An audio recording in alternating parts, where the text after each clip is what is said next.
el cuento de tradición oral era el centro de la tertulia campesina. Y después de cantar, de recitar, de romances, de refranes, todo eso, cuando verdaderamente la tertulia campesina se centraba, era con el cuento. En la tarde-noche, para ir ya recogiendo, para que los niños fueran ya pensando en la cama, y los papás y los abuelos, y por lo tanto es el astro rey de la literatura de tradición oral. Todo giraba en torno a los cuentos, ¿eh? Porque en el cuento hay también, pues hay muchas veces hay una canción, hay alguna alusión a algo que más o menos dramático, el que cuenta está haciendo gesticulación dramática, es decir, de todo. Es decir, que el cuento tiene todos los lenguajes no orales incorporados, en expresión facial, las manos, el tono, las distintas emociones del cuento. Es decir, era una mini representación dramática de una historia. Por eso es el rey de la tertulia de tradición oral, era el cuento. Hay una cosa muy importante en la que yo me he centrado, y es que además de lo que los cuentos puedan transmitir, bueno, pues alguna idea, algún sentido antiguo, cosas que se van perdiendo, lenguaje sobre todo, ¿no? Las palabras sufren muchísimo con el paso del tiempo. Hay una cosa anterior incluso al mensaje del cuento, que es la articulación o la trama misma del cuento. Porque en esa fase del niño, cuando está ya entre los 5 o los 6 años, necesita formar su mente, y el cuento actúa como formador de la mente. Bueno, una palabra de lenguaje actual, ¿no? El niño tiene que formatear o que reiniciar su mente a los 6, 7 años. Y ahí entra el cuento de manera magistral, ¿sí? Porque ordena todas las historias de cierta manera, las clasifica sin decir nada, que las está clasificando, pero la mente las va ordenando y les va dando su sitio, ¿eh? Y el ejemplo que yo pongo siempre, el gallo Quirico y el medio pollito. La historia de un gallo presuntuoso que quiere complicar a todo el mundo en su problema y que no consigue llegar a la boda del tío Perico, porque por medio se va enemistando a todo el mundo con todo el mundo. Y la otra historia es la historia del medio pollito, que es un gallo humilde, no es ni gallo entero, es medio gallo, pero es un gallo solidario que va reuniendo por el camino a sus colaboradores en la empresa fundamental, que es recuperar el medio real de plata que le prestó al hijo del rey, que no se lo ha devuelto. Tú fíjate bien cómo articulan esas dos historias, ¿eh? Se diría que es A y B de un mismo asunto. Cuento y contracuento. Eso para mí es lo más, de todas las cosas que yo he investigado y que he venido a descubrir en algún momento, esta es la que más me satisface, porque la articulación de cuento y contracuento no estaba en ninguna teorización. Estaba más o menos implícita en algunos, pero no estaba. Y yo la he puesto al día. Claro, tú fíjate bien que además de articular dos tramas muy semejantes, con dos sentidos completamente contrarios o contradictorios, la mente se va preparando para lo que sería una primera fase del pensamiento crítico. Oiga, en el mundo hay dos maneras de entender las cosas. Eso para una mente de 6, 5, 6, 7 años es fundamental, porque empieza a descubrir y luego ya, pues con más cuentos, el príncipe encantado, la princesa encantada, en fin, todas las articulaciones que hay que yo he expresado en mis estudios. La cohesión social se hacía en torno a una dimensión que tiene la cultura de tradición oral, en la que no se suele reparar porque se sigue pensando que es que depende, que es un poco ancilar, ¿no? de la cultura letrada. No tiene nada que ver. es muy importante aceptar que la cultura de tradición oral es la cultura iletrada y la cultura hegemónica es la cultura letrada. Entonces, son dos mundos distintos por completo, con muy pocas conexiones, muy pocas. Hay alguna vez que un cuento se pasa a otro, en fin, a una comedia. Por ejemplo, en el Siglo de Oro hubo mucha comedia que se basaba en cuentos populares, en tradiciones orales, ¿no? Lo contrario es más difícil. En España, sin embargo, se dio un caso muy importante, que es Caperucita Roja. Caperucita Roja no es un cuento de tradición oral español. Ese viene por vía culta, es decir, por tradición escrita ya desde Francia. ¿Y eso por cómo se explica? Si todos los cuentos están en todas partes, menos Caperucita. No era un cuento en Francia, era una leyenda de miedo. Y las leyendas de miedo son locales. Lo que pasa es que Jacques Perrault le dio tal trascendencia en su escritura a ese cuento que se hizo universal. Pero es de los pocos casos que hay de un cuento que era una leyenda, no cuento, convertido en cuento por la mano de un escritor culto y difundido por las traducciones a todo el mundo.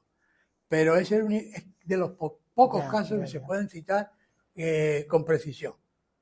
Y la clave es que no era un cuento, era una leyenda de miedo. Las leyendas de miedo son, no salgas al bosque porque te puedes comer. No, las leyendas en general son locales y las de miedo todavía más locales, porque entonces es un monstruo que vive allí, que está en la cueva de no sé qué. Las leyendas son siempre locales.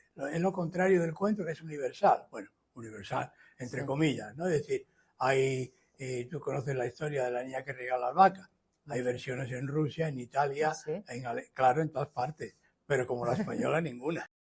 El descubrimiento principal en los nuevos estudios sobre el cuento, todos vienen de Prop. Vladimir Prop, que es un formalista ruso, que descubrió algo sorprendente y le dio un giro copernicano a todo esto. Pese a lo cual hay gente que sigue sin considerar a Prop, y sobre todo en España. Que es una cosa asombrosa, ¿no? Es decir, sigue habiendo estudios muy importantes que no mencionan a Prop. Y digo, ¿cómo podría la física actual moderna hablar sin Galileo? Pues es igual, o sin Copérnico, ¿no? Es igual. Si no te centras en Vladimir Prop, en las 28 funciones del cuento maravilloso, que es anterior al cuento de hadas, para mí el cuento de hadas es un subproducto del cuento maravilloso, porque ya está adaptado a una mentalidad y a una ideología concreta, que es la del siglo XIX, la ideología pequeño-burguesa del siglo XIX, ¿no? Pero el cuento de tradición oral, ya entonces había colecciones de cuentos de tradición oral que no tienen nada que ver con las versiones estereotipadas por la cultura escrita e ideológica. El cuento de tradición oral no es ideológico. Describe, narra, y tú te las arreglas luego, como puedas. Te cuenta el gallo quirico y te cuenta el medio pollito. Y tú sacas las conclusiones. ¿Cómo? ¿Así de manera lógica y en un seminario? No. A lo largo de toda tu vida vas a seguir pensando en el príncipe encantado y la princesa encantada. ¿Qué pasó? Pues que en la ideología pequeño burguesa del 19, hubiera un príncipe que escalaba al castillo donde estaba la princesa secuestrada, dormida, bella durmiente, ¿no? Eso era lo lógico, lo normal. Lo contrario no. Pero lo contrario existía en la tradición oral. La cultura pequeño burguesa no podía concebir que una chica, hija de un campesino, escalara el castillo de un príncipe encantado. Eso no es lo correcto. Entonces, el cuento del príncipe durmiente en su lecho es justamente lo contrario de la bella durmiente. ¿Y qué pasó? Pues que a nadie le interesó, a la cultura escrita no le interesó el bello durmiente, solo le interesó la bella durmiente. Narrativa de carácter épico o legendario o como se quiera, quieras o no, sigues en el fondo con la estructura descubierta por Prop, que es muy interesante el matiz. Vamos a ver.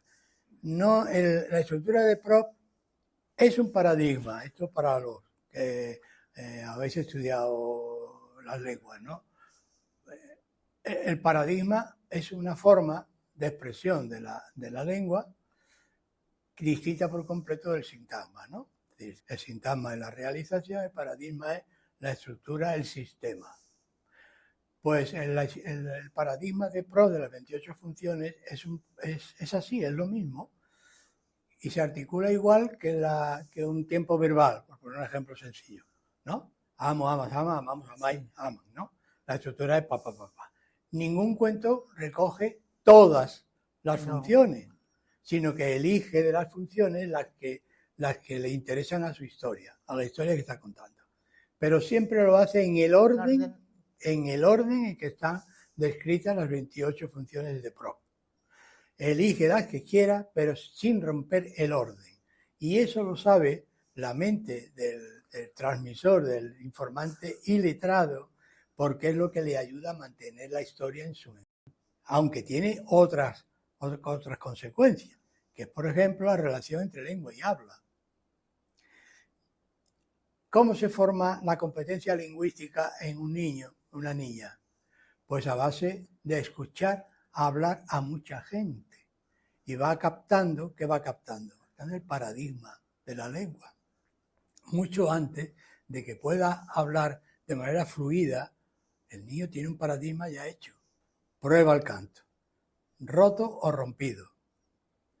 La primera vez que se le corrige a un niño rompido, se queda solo. ¿Y por qué? Si de comer es comido, ¿por qué de romper no es rompido? Amigo, ahí entra la norma, que es un artificio de la lengua y de los estudiosos. No es real. Lo real, lo auténtico sería rompido. Pero hemos dicho que no, que es roto.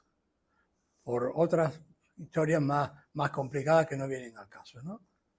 El caso es que el niño ha captado perfectamente el paradigma de su lengua y de la misma manera va a captar el paradigma de los cuentos. Cuando ya empieza un cuento ya dicen, 3 príncipes. Los 2 mayores fracasan. El más pequeño siempre es el que gana. Ya lo sabe. Pero eso no le quita interés, porque el interés viene en el cómo consigue el pequeño triunfar. Los 2 hermanos que matan al más pequeño para robarle el objeto maravilloso que cura al padre, al rey, que está ciego, por ejemplo, esos 2 lo que hacen es sustraer al héroe el objeto de la búsqueda, ¿no? El objeto mágico.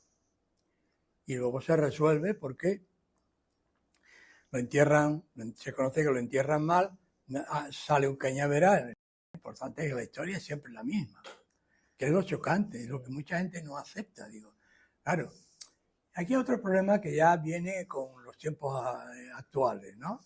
Que dicen, no, es que el folclore es la raíz de la cultura local. Y digo, pues no. Cuanto más ahondas en las raíces de la cultura local, más pronto llegas a la cultura universal. Por lo menos en los cuentos. Porque hay príncipes encantados en la India.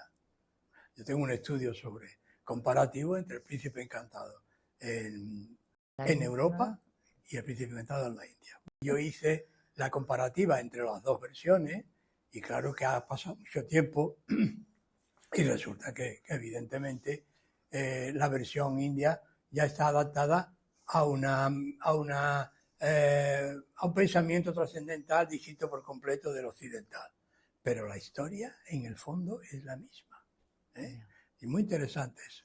Como era La princesa del guisante de Andersen, hay una versión en la India que es otra historia distinta por completo, que es un rey, un rey que pone a prueba a 3 candidatos para ser su primer ministro.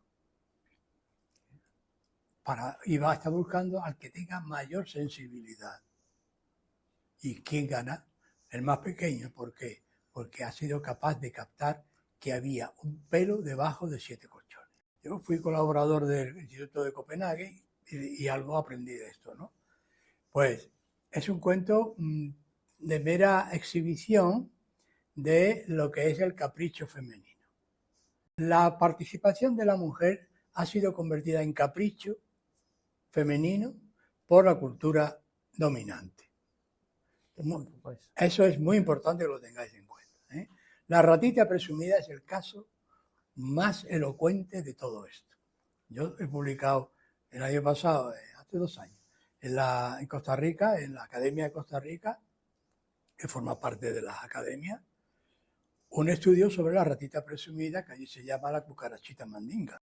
La cucarachita mandinga y la ratita presumida son 2 versiones de la misma historia, pero las 2 se enraizan en la tradición oral, que no tiene nada que ver con la que hizo fortuna en los años 50 en España gracias a la radio.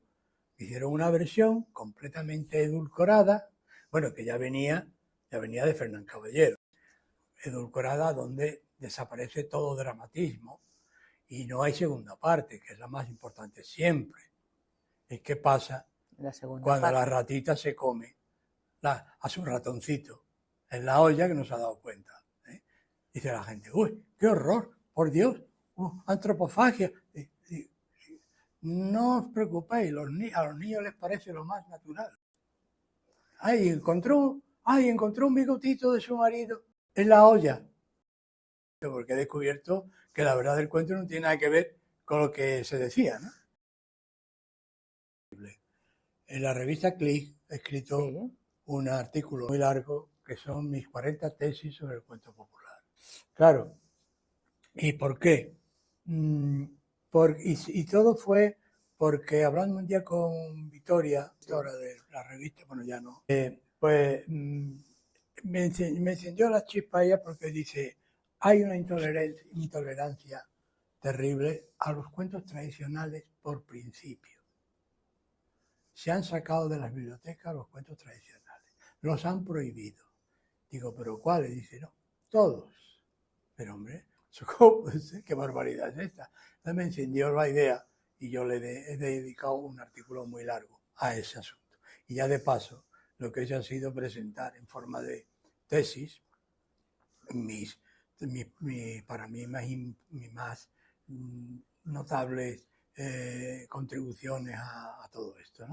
A mí eso me molesta mucho porque yo parto de un axioma en ese artículo, es que si la humanidad se ha tomado el trabajo de mantener estos cuentos durante cientos y miles de años, y ya está garantizado que hay cuentos que vienen del Neolítico, eso ya está aceptado y hay estudiosos que ya están llegando al Bajo Neolítico, ¿no? Hay cuentos que claramente por procedimientos matemáticos, con todos los datos que hay, se han estudiado en las lenguas que proceden del indoeuropeo, cazando rasgos y uniendo y aplicando las matemáticas muy especiales, han llegado a la conclusión de que, por ejemplo, Pulgarcito es un cuento que puede tener 4.000 años. Eso la gente dice, pero qué barbaridad, pues qué tontería, ¿cómo vas a saber eso? Pues sí. Hay unas matemáticas que es muy parecida a las del estudio del ADN, que pone en contacto todos los rasgos de ese cuento en las distintas lenguas que proceden del indoeuropeo y van juntando y van sumando y dicen, esto viene del Bajo Neolítico. Era mi tesis, que lo que pasa es que yo lo hice a mano. Yo lo hice a mano y ahora me dan la razón. Juan el Oso es antiquísimo, igual, de la misma... Hombre, estos estudiosos dicen que estamos hablando de una horquilla muy grande, claro, digamos entre los 2.500 y los 4.000 años, ¿no? De antigüedad, según. Pero claro, si tú coges una cenicienta del antiguo Egipto, pues ya está claro por dónde va el asunto. Una cenicienta de la historia del hijo del faraón que descubre a la chica con la que se va a casar porque un halcón ha quitado una sandalia que la chica se estaba bañando más en otro lugar del río y ha creído que era algo de comestible y se ha volado a donde estaba el hijo del faraón y sobre el hijo del faraón deja caer la sandalia o la cinta y creen todos que el halcón trae una culebra, como era muy corriente. Y el faraón dice, no, no es una culebra, es una cinta de raso. Y se pone a buscar a la dueña de la cinta, y era una chica maltratada por la corte femenina del faraón, porque era de origen griego. Ese cuento tiene mínimo 3.500 años. Y dices, bueno, no hace falta más matemáticas, ¿eh? Con lo que ocurre, y la referencia al dios Horus y todo eso, y está en un jeroglífico, dice, pues, blanco y en botella. Y ahora resulta que eso no, porque la Cenicienta ya es un cuento de sometimiento de la mujer y tal. Es un cuento de liberación de la mujer por sus propios méritos, que es lo más importante, igual que Caperucita. La verdadera historia de Caperucita es el cuento de cómo Caperucita se libra del lobo por su propia inteligencia. Y no hay ningún hombre en el cuento, ni uno, ni el padre, ni el cazador, ni nadie, todos mujeres. El problema es que hay mucha gente que se lo cree, ¿no? Eso es como los bulos, eso es igual. El problema es que si le das mucha propaganda a una idea que no se sostiene, no importa, porque al final la gente se lo cree. Dice, no, las Blancanieves y las Cenicientas fuera. Son todas historias de mujeres sometidas. No, son todas historias de mujeres liberadas por sus propias actuaciones una vez que son expulsadas del hogar. ¿Y eso cómo es? Pues léete los cuentos en tradición oral, no te vayas a Disney. Pero, ¿a quién se le ocurre fijarse en Disney? Incluso los hermanos Grimm. Pero los Grimm hicieron un trabajo espléndido, y colaron algunas historias que no eran historias prusianas, ni no eran germánicas, porque había un grupo de hugonotes alrededor de... Metieron leyendas francesas que les contó una amiga suya que era de origen francés, porque los Grimm, que no se entere nadie, no hicieron trabajo de campo, hicieron trabajo de escucha a los miembros, a las personas de su entorno, que es distinto. Eso es muy difícil. De todas maneras eran personas que sabían mucho cuentos y lo sabían bien, pero ellos no hicieron trabajo de campo. Los demás sí lo hemos hecho. Mi axioma en ese artículo de la revista CLI es que la humanidad no puede haberse tomado ese trabajo de crear cuentos que están en todas partes y que algunos son antiquísimos. ¿Eso por qué? Eso no puede ser porque sí, por capricho. Trabajo social de primer orden. El formante, el formateo de la mente infantil es lo fundamental. Y eso, como lo hacen los cuentos, no lo hace ninguna otra cosa. Un niño que no ha tenido cuentos en la infancia se le nota. Y ellos mismos lo dicen, es que a mí no me contaron cuentos. Y lo dicen como una carencia personal. Y tienen razón. Es que eso es irremediable. Si no te han contado cuentos con 5, 6, 7 y 8 años, tu mente no se ha formado bien. Es que 2 y 2 son 4. Sí, ¿por qué? Porque el acarreo histórico del cuento está hecho para formar la mente de los niños. Antes de transmitirles idea alguna, lo importante es que la estructura de la mente se esté formando con las historias orales. No hay mejor manera de construir una mente que con historias, que no sea con historias. A la hora del cuento de las escuelas, que ha sido el relevo maravilloso. Que las escuelas han tomado el relevo de la tradición de la tertulia campesina. Hombre, con cuentos ya más o menos bien construidos, ¿no? Y yo me preocupo siempre de que todas mis versiones, aunque tengan una aportación mía como la media lunita, pero la estructura del cuento yo no la toco jamás. No la toco ni en El bosque de los sueños, que ya es una recreación literaria mía, pero que se basa en la misma estructura consolidada por cientos y miles de años. Eso no es porque sí, eso es porque se corresponde con la necesidad del andamiaje mental, de tener un buen andamiaje mental. Que a mí me consta que muchos papás recuperaron de su memoria perdida los cuentos de sus padres y de sus abuelos y se los han seguido contando a sus hijos y a sus nietos. Y Cuentos al amor de la lumbre ha hecho de enlace entre la tradición perdida y la tradición actualizada. Si hay algo de lo que yo me sienta verdaderamente feliz, es de que mucha gente, con Cuentos al amor de la lumbre, ten en cuenta que Cuentos al amor de la lumbre se han hecho más de 50 ediciones.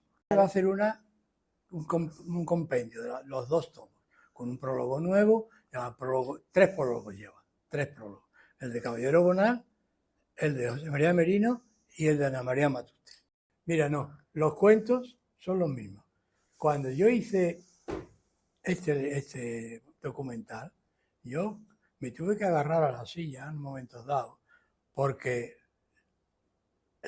la narradora vasca, pero ella se había criado en una aldea, y empezó a contar la historia en vizcaíno, y estaba la hija al lado traduciendo. Y empieza esa mujer a contar en vizcaíno, y la hija empieza a traducir, y yo me agarro a la silla, porque era Como la vianda quiere la sal, uno de los cuentos más antiguos del mundo. Está en todas partes, en Rusia, en Francia, en Alemania, en todas partes. Es el cuento en el que Shakespeare se inspira para hacer King Lear. Pero esta mujer no había leído Shakespeare porque ella de niña no sabía leer. Tenía de tradición oral vizcaína pura. Pero el cuento universal, en vizcaíno, en la mente de una mujer que era además hija de la informante principal del cura Azcue, que hizo la recopilación de cuentos vascos más interesante que hay, la hizo este hombre, un cura de Euskadi.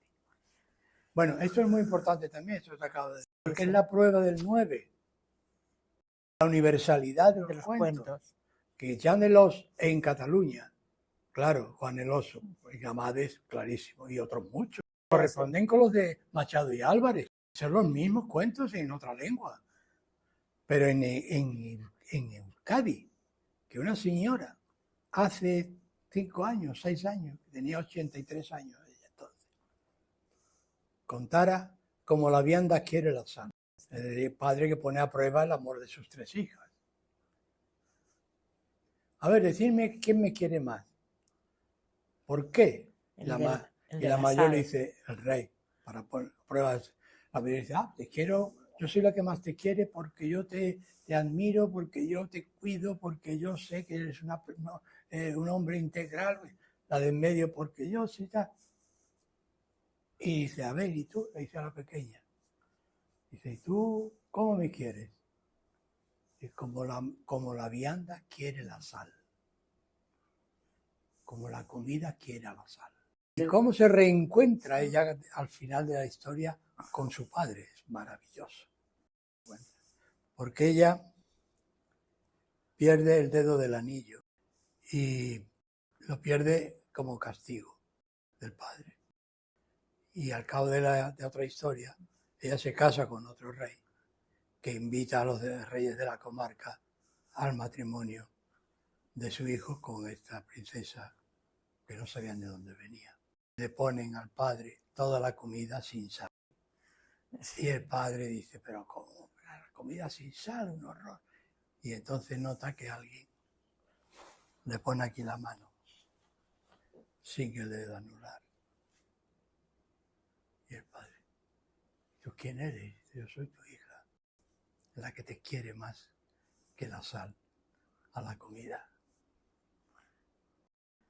Pues algo que cierra el círculo de mi adscripción machadiana también, porque fue en un seminario en el año 60-61 en la Facultad de Filosofía de Sevilla que daba Agustín García Calvo. Un seminario que daba sobre Machado y empezó a hablarnos de un libro del que entonces no se hablaba porque era un libro que estaba proscrito, que era Juan de Mairena. Y García Calvo pues nos habló de ese libro y nos contó, entre otras cosas, cómo Machado era un gran admirador del folclore por las enseñanzas de su padre. Y en Juan de Mairena todo lo que se cuenta de folclore es maravilloso. Hay un capítulo donde dice Juan de Mairena, dice, el folclore es muy importante porque para enseñarle bien a las clases adineradas, porque contienen cosas que sirven para enseñarle bien a las clases adineradas. Eso es el meollo de la tradición oral, las tradiciones orales, porque todas las nanas, todos los cuentos, todos entraban por vía de las criadas en las casas bien.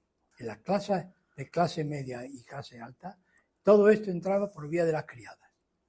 Es decir, que las clases populares adiestraron y formatearon la mente de los hijos de las clases adineradas con los cuentos y con las nanas y con los refranes, con los dichos. Ya sabes lo que pasó con el gallo Quirico, ¿no? Porque recibió un día una invitación para ir a la boda del tío Perico y dijo el gallo, pues hoy no desayuno, porque las bodas se pone uno como el Kiko. Y no desayunó. Y se peinó las plumas, se aseó y salió al camino para ir a la boda del tío Perico. Y tuvo la mala suerte de que nada más salir del gallinero encontró una caca de vaca que tenía un grano de trigo en el centro. Y con el hambre que llevaba dijo, ¿pico o no pico? Si pico, me ensució el pico y no podría ir a la boda del tío Perico. Y si no pico, bueno, para otro el trigo. Para otro el trigo. Ese siguió dándole vueltas hasta que al final no pudo vencer la tentación y picó. Se comió el grano de trigo, pero se manchó el pico de caca de vaca. ¿Y ahora qué hace el gallo Quirico? Empieza a caminar y se encuentra con una malva. Una flor que estaba en el campo. Malvita, malva, límpiame el pico que quiero ir a la boda del tío Perico.